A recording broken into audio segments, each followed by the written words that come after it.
J'aimerais vous parler aujourd'hui de la lipoaspiration. Tout le monde connaît cette technique, la lipoaspiration. On retire de la graisse avec une canule. C'est la chirurgie de la silhouette. J'ai appris cette technique il y a plus de 30 ans avec le docteur Pierre Fournier, qui est mon maître et dont je suis encore son élève, qui a été d'ailleurs un des 2-3 inventeurs au monde à mettre au point donc cette méthode.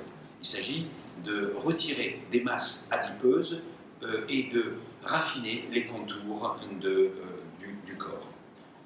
Nous pouvons extraire cette graisse et de la même façon que nous l'extrayons, elle est intègre, nous pouvons la replacer ailleurs. C'est le lipofilling ou cette méthode qui permet de transférer, de transplanter cette graisse au niveau du visage, au niveau des seins, au niveau des fesses et au niveau du pénis notamment.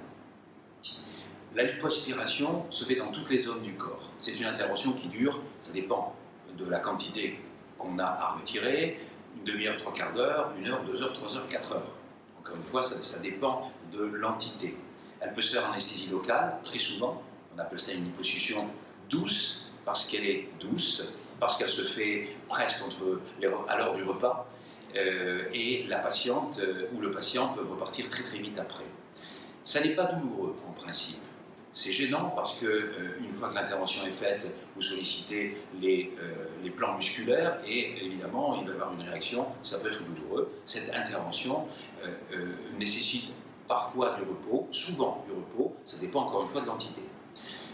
Ce sont des canules qui vont extraire cette graisse et qui va retirer des cellules adipeuses. Donc on va retirer en nombre des cellules adipeuses et ce qui reste également est important parce que, comme on dit, à la lipoaspiration, n'importe qui peut retirer de la graisse, mais ce qui est important, ce n'est pas ce qu'on retire, c'est ce qui reste.